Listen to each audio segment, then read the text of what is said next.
The house was too still, the kind of quiet that presses against your eardrums, heavy with secrets. I stood in the kitchen, the cold tile biting through my socks, staring at the note on the counter. Gone to book club. Back late. Lila.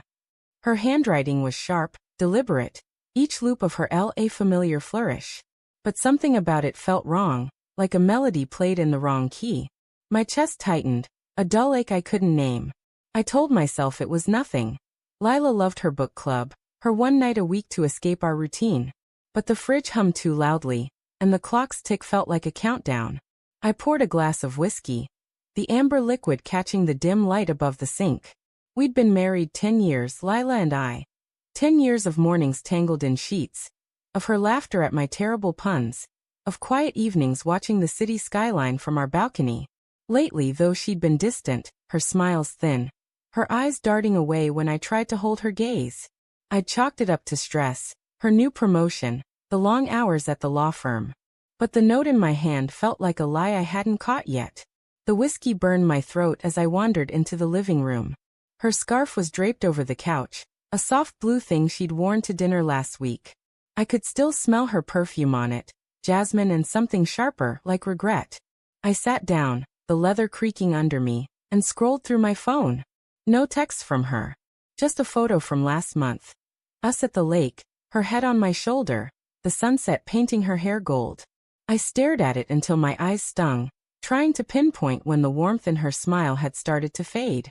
A faint buzz broke the silence. Her phone left on the coffee table. She never forgot her phone. My thumb hovered over the screen, guilt prickling at the edges of my curiosity. We'd always trusted each other, no locked doors, no hidden passwords. But the quiet in the house was screaming now, and I swiped the screen awake. A message glowed in the notification bar. Miss you already. Same time tomorrow. No name, just a number. My heart thudded, a slow, heavy drumbeat. I opened the thread, my hands trembling. Messages stretched back weeks, intimate, playful, raw.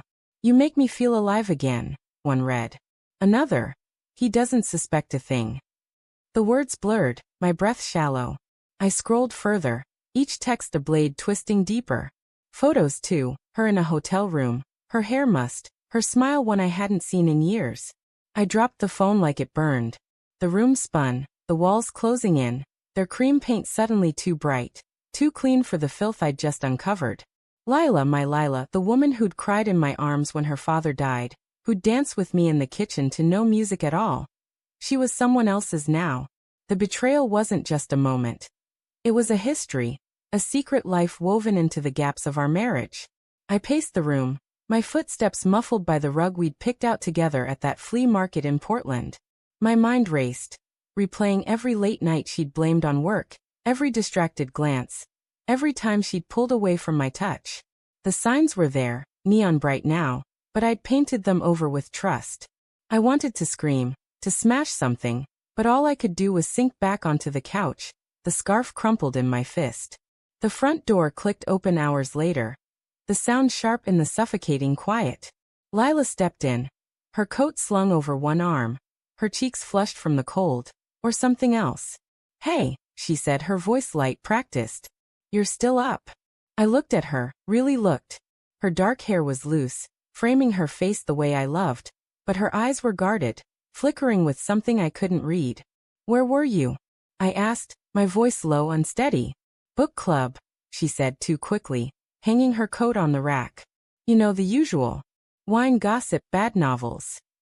She laughed, but it was brittle, like glass about to shatter. I held up her phone, the screen still lit with the damning messages. Her face froze, the color draining from her cheeks. You left this, I said, each word heavy, deliberate. Who's the number, Lila? Who's making you feel alive? She opened her mouth, then closed it, her hands twisting together. It's not what you think, she started, but the lie crumbled in her eyes. She sank onto the arm of the couch, her shoulders slumping. I didn't mean for it to happen, she whispered. It just did. The words hit like a punch, stealing my breath. How long? I demanded, my voice rising despite myself. How long have you been lying to me? 6 months, she said, her voice barely audible. Maybe more. I don't know, Ethan. I was drowning here, with you with us. I felt trapped, like I was disappearing. He saw me. Saw you. I laughed, a bitter, broken sound. I saw you every damn day, Lila. I loved you every damn day. And you threw it away for what? Some stranger who texts you at midnight. He's not a stranger, she said, and the quiet conviction in her voice was worse than any shout. He's someone who listens, who doesn't expect me to be perfect. You stopped seeing me a long time ago. The accusation stung, not because it was true, but because I couldn't be sure it wasn't. Had I missed something? Had I let her slip away while I was busy loving the version of her I thought I knew? I stood, pacing again, the room too small for the storm inside me. So what now? I asked, my voice cracking. You regret me?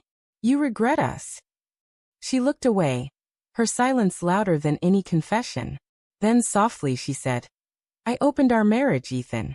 I thought maybe it could save us. The words were a blade, final and unforgiving. An open marriage, her decision, her rules made without me. I stared at her, the woman I'd built my life around, now a stranger wearing her face. The whiskey glass was still in my hand, and I set it down, afraid I'd crush it. You don't get to decide that alone, I said, my voice cold, final. You don't get to rewrite our vows without me. I walked to the balcony, the city lights blurring through the glass. Behind me, Lila's sobs were soft, jagged, but I couldn't turn back. Not yet. The note was still on the counter, her scarf still on the couch, but the life we'd built was gone, replaced by a truth I couldn't unsee. I opened the door, the night air sharp against my skin, and stepped out, leaving her behind. The city hummed below, indifferent, and I wondered if I'd ever find my way back to the man I was before tonight, or if I even wanted to.